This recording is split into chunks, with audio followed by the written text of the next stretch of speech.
So, I'm going to talk tonight about strong field molecular dynamics.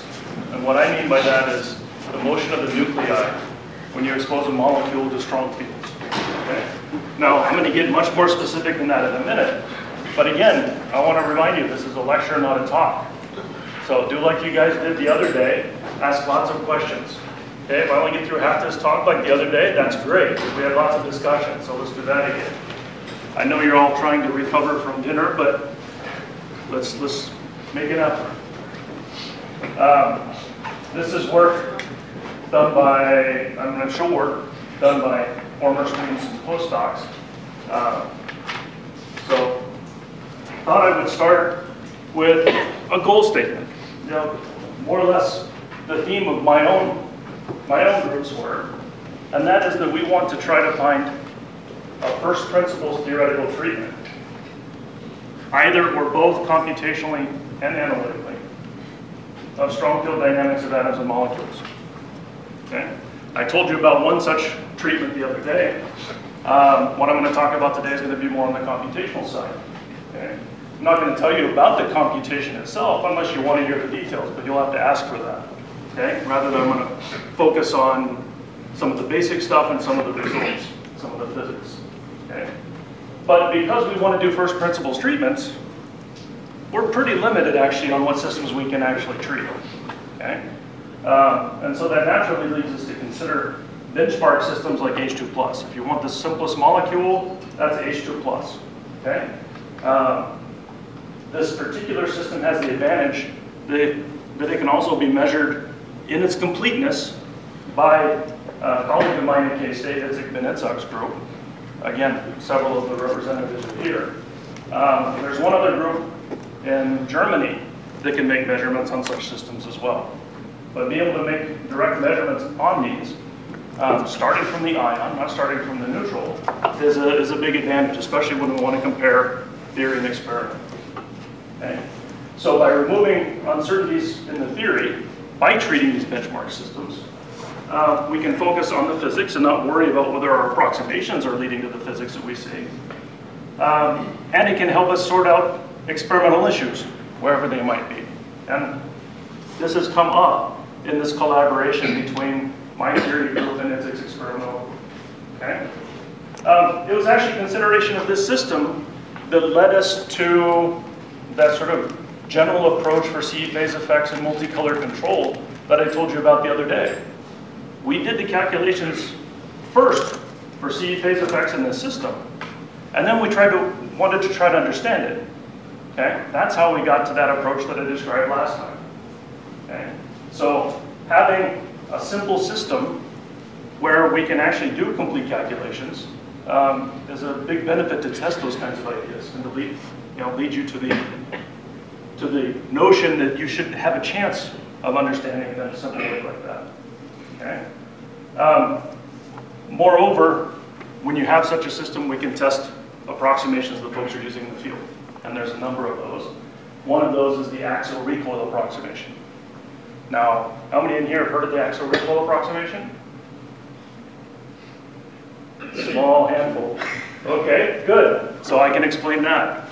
I'll do that in a couple slides when we get to that. Okay? But that's just, it's a common approximation used in this field. And one of the reasons is, and I don't know that this has been explained in so much detail, but experimentalists in the field can do quite exquisite, detailed measurements these days. Okay? You've heard the terms. You've heard BMI, for instance. You've heard Coltrims.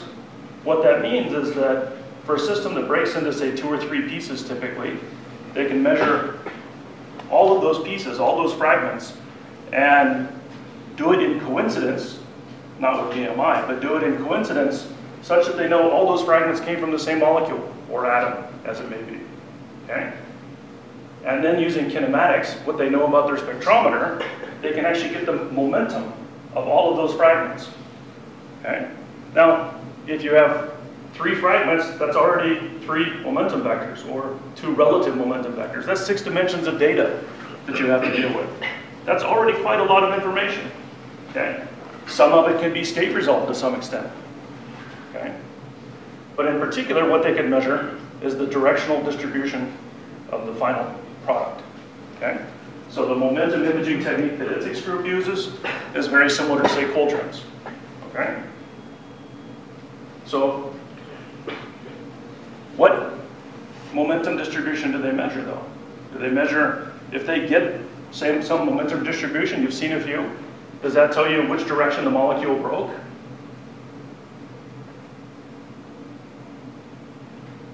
What do you think? Please think about it a minute. When you measure the fragments and get the relative momentum distribution of those fragments, does that tell you, if they were, say, the nuclei, does that tell you the direction that the molecule was aligned, for instance, when it broke? So you measure a particle out here. Let's just do hydrogen. Proton and hydrogen, you measure that. Does that mean that the molecule was like that when it broke and it just went like that? Well, what you've in fact measured is only the final momentum, the asymptotic momentum. The momentum as t goes to infinity. Because guaranteed, wherever your detector is, that's t equals infinity on the scale of these reactions. Okay? So what you measured is t equals infinity. You don't in fact know where the molecule was when it broke. Okay? That's actually what the axial recoil approximation is saying. That if you measure it here, you assume that the pieces just went in a straight line to that point. So that that momentum distribution you measure out here is in fact what it was when it broke. That's the approximation. And that's one of the things we can test when we solve a system like this and can solve it accurately and exactly, nearly exactly. Okay? But in a more general sense, molecules in intense fields are non-perturbative systems. Lars told you a little bit about this. You've heard some other folks talk about molecules. So we have to come up with non-perturbative techniques. Those are notoriously challenging. And again, I'll tell you a little bit more about those. Lars also mentioned that when you have molecules, and when you shine a light on the molecule, where do you think that energy is mostly going, at least initially? The electrons seem like they're easier to move around, right? Seems like it's easier to deposit energy into those electrons somehow. Okay? But that energy has to go somewhere, especially if you want to dissociate, if you want to initiate chemical reactions, if you want to make the nuclei move, then you have to have this correlation between the electrons and the nuclei that Lars was talking about.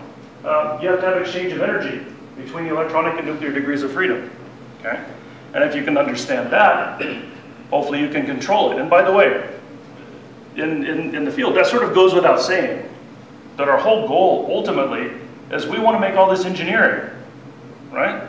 We don't want this to be physics forever. We want it to move to engineering. We want the engineers to be able to, the quantum engineers, to do what they want with the system. We're the ones figuring out all of the principles of that to lay it out for them so that later on they can just do like engineers do and follow rules of thumb and make it work, right? Okay? But the ultimate goal of all this is understanding it well enough to control it. Okay? Now the nuclear motion is going to be slow enough in a lot of these reactions in strong fields, on the order of, say, a few eV, to be quantum mechanical. Okay?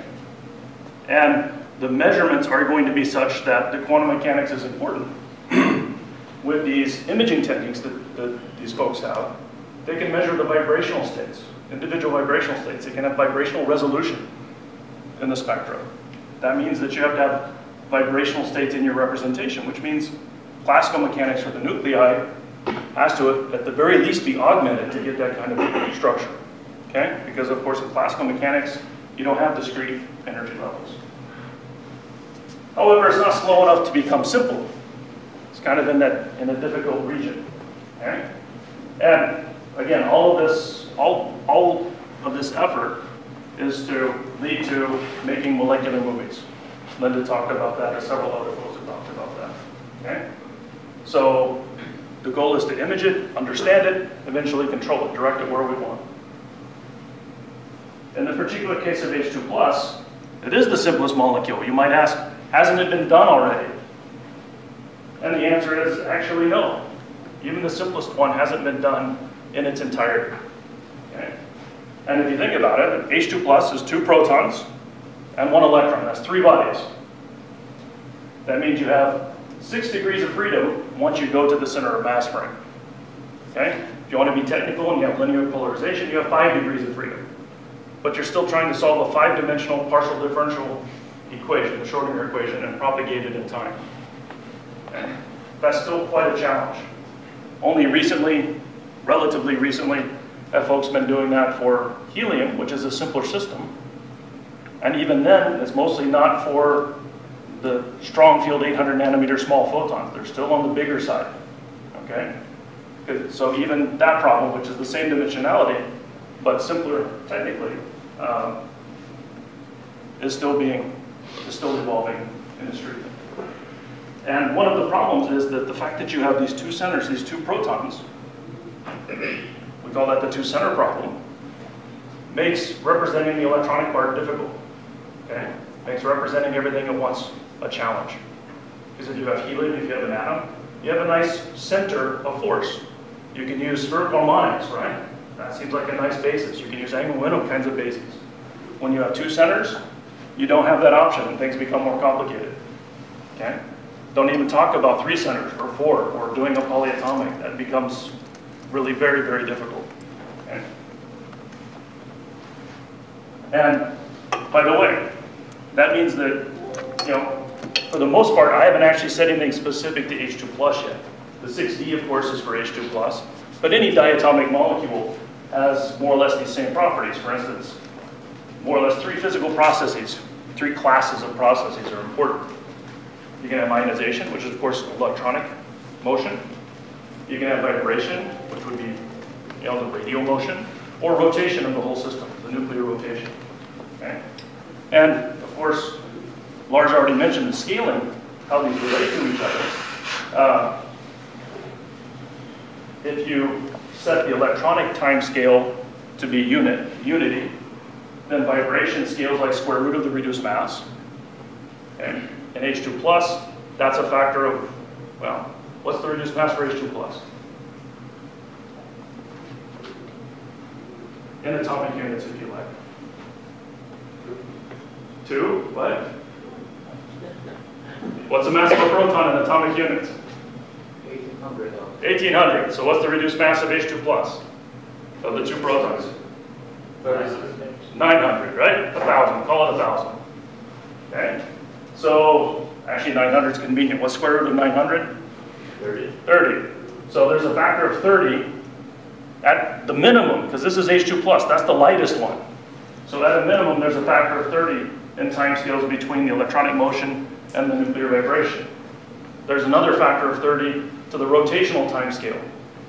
Now, if you like, you can replace energy scale, frequency scale, whatever quantity you want to compare.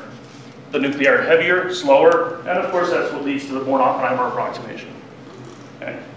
Now, let me ask that question. How many of you have seen the Born-Oppenheimer approximation? So, okay, maybe I should ask the other way. How many have not seen it? Okay, so that's not so many. So I'll go through the next one a little bit quicker, since most of you have seen it. You may not have seen it quite in as much detail maybe as I'll show you. I had to throw some equations at you. I'm a theorist after all. So, we'll get there in a minute though. So some of the things that I want to test, that we'll talk about in terms of the physics, as I said, the axial recoil approximation,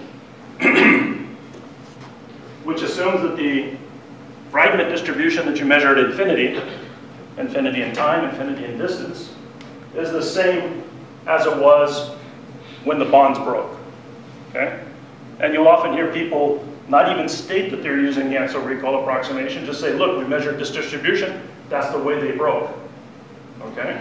So you have to understand that, approximations like this lie behind and just are sort of a fundamental assumption that are made in many talks and many papers, things like that. Okay? When do we expect it to work? Well, one of the assumptions that leads to the idea of the axial recoil approximation is that the radiokinetic energy is large compared to any angular energy, okay? To rotational kinetic energy. If that's true, then they're going to fly apart before they have time to rotate. That's the idea, okay? By the way, the axial recoil approximation was introduced in electron scattering photoionization, that sort of thing, where you had really big photons. So you gave things you gave the ionized electron lots of kinetic energy, okay? Or the nuclei, you gave them lots of kinetic energy, okay? That may not be true in strong field processes. This axial recall approximation, as I mentioned, is invoked in coincidence measurements to talk about extracting molecular frame observables, okay? Because that's the other point, is that when you're doing calculations for molecules, you typically, and when I say calculations, things like, say, a photoelectron distribution, you typically do those in the frame where the nuclei are fixed. You go to the body frame, okay? The electronic coordinates are pinned to the nuclei and move with that, okay? But of course, if you do a measurement of the electrons in the lab, your molecule is not fixed, it's moving around, okay? And so comparing that to what people typically calculate, just because that's the easier thing to do, either you have to average the calculation over all those angles, or you have to take away that rotation in the experiment. And so one way people do it is they say, well, we've measured the momentum of these fragments, so we know where they are, so we can go to that frame. We know the transformation of the frame where those things are fixed, and call that the molecular frame. That, again, is a little bit tricky because you've only measured where they were, or their momentum, at the final time. So it is a molecular frame, but it may not be the one that you think it is. Okay. Another common approximation, common concept that you'll hear mentioned is geometric alignment. Okay. Maybe not in so many words again. And the idea is that the molecule doesn't have time to rotate during the pulse, okay, which means that those molecules are already aligned to the pulse, because normally you start with an isotropic distribution of molecules. So if you have a linearly polarized laser, only those whose transition dipole is aligned with that will dissociate, they'll preferentially dissociate. And again, the argument is, as I said, molecular rotation is really slow. Sorry, that's the laser polarization. Molecular rotation is really slow. So it doesn't have time during, say, a 10, 20, 30 femtosecond pulse to actually rotate during the pulse, okay? Because a typical rotation time scale is hundreds of femtoseconds to picoseconds, okay? And so it sounds quite plausible that a 10 femtosecond pulse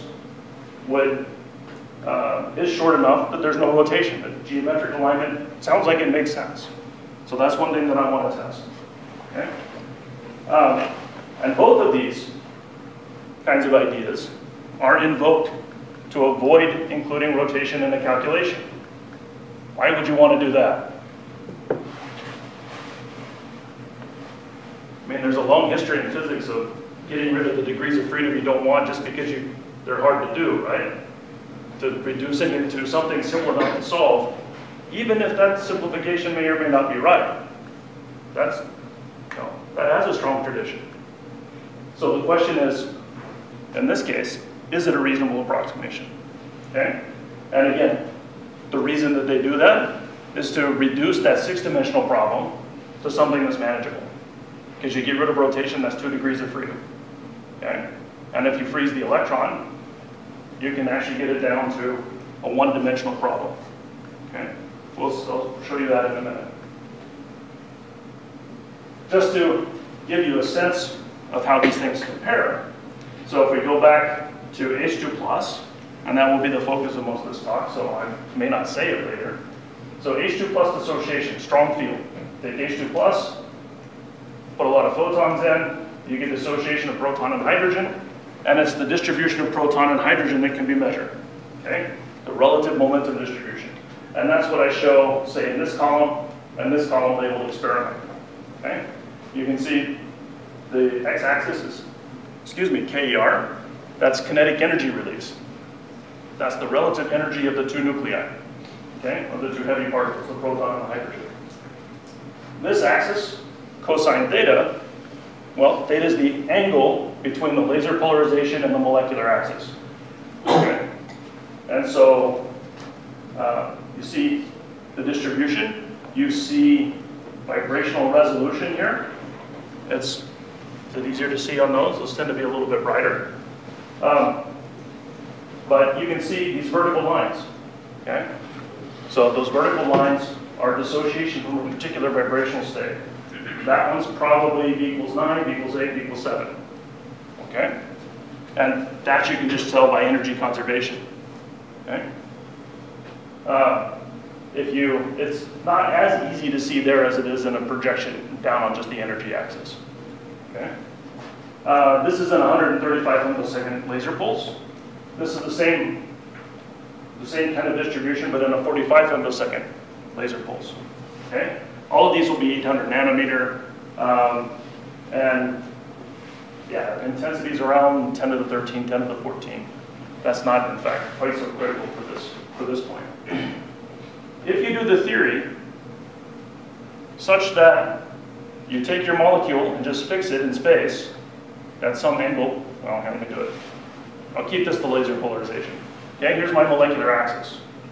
If I fix this at some angle, solve the time-dependent Schrodinger equation, calculate the energy distribution of the fragments, okay, and then do that for all different angles, then I'm neglecting rotation entirely. I'm saying, so that's geometric alignment. It's also axial recoil, okay, because you're assuming that the fragments just go along that one line. If you make both of those assumptions, if you make both of those approximations, then this is what you get from theory for the same pulses. Okay?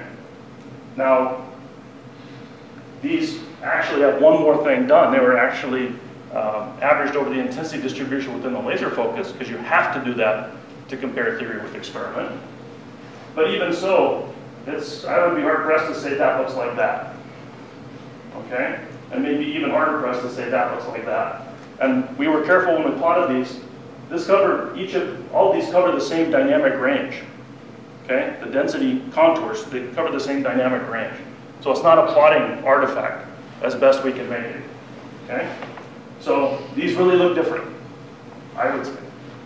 Now, if you include all of the rotation, then we have theory on this side, experiment on this side. Now these are all for 10 femtosecond pulses at different intensities. So the top row is 10 to the 12, the bottom one is 10 to the 13. Okay? And I would say, and those have been intensity averaged as well in the theory. And I would say those agree much better. Okay? So it would seem that rotation is actually fairly important to include to get the right answer, even when the pulse is so short that geometric alignment and those things seem like they should work well. Okay? So let's go, I want to go into that in a little bit more detail, try to understand that a little bit more to see just why that might be so. Brett? Yeah? Will you come back to something about rotation temperature and stuff like that, or? Okay, so, no. Okay. But I'll answer the question. So, one thing, and I glossed over this, I'm sorry, there's not enough time here to really give you all the details. You know, if I did that, we would get through all the details and have no time to talk about results. But one thing that you have to do when you do a calculation like this is you have to include the initial vibrational state distribution and the initial rotational state distribution in principle. Okay? Those distributions might be governed by some temperature or effective temperature. In H2+, it would be more of an effective temperature because H2+ is created in an ion source from a gas of H2 by electron impact. So there's no thermalization, so there's no real temperature. Okay? So the vibrational state distribution here, and there's 20 vibrational states in H2+, is Frank-Condon basically. Okay? Frank-Condon distribution, if you aren't familiar with it, is just a vertical transition. Not sure that helps, but it peaks at about V equals 3 of H2+. Okay? The rotational distribution is reasonably close to thermal if you assume that those electronic collisions don't change the angular momentum too much. However, when you do the thermal average, you have to sum over all the m's for a particular J. Okay? Turns out that when you sum over all of those, the distribution looks awfully close to just J equals 0 because it adds up to essentially an isotropic distribution. So they aren't actually all that different than these. These only include J equals 0. These did not have the thermal average over rotational states included. They do have the average over the vibrational states included, and the intensity average. Okay? Again, for the students, ask about any of those things you want. I'm happy to explain it, I just didn't do it here. Now, you had a question? You can explain why the theory is different from the current? I hope so. If I don't, ask me again in a few minutes. Okay? I show those just to motivate that it looks like rotation is important. And notice, all of these pulses are shorter than the rotational period for H2+, which is about 300 femtoseconds. The free rotation period for H2+ is about 300 femtoseconds, and the longest pulse here is 135. Okay? First, I thought I would tell you how I include rotation. Okay?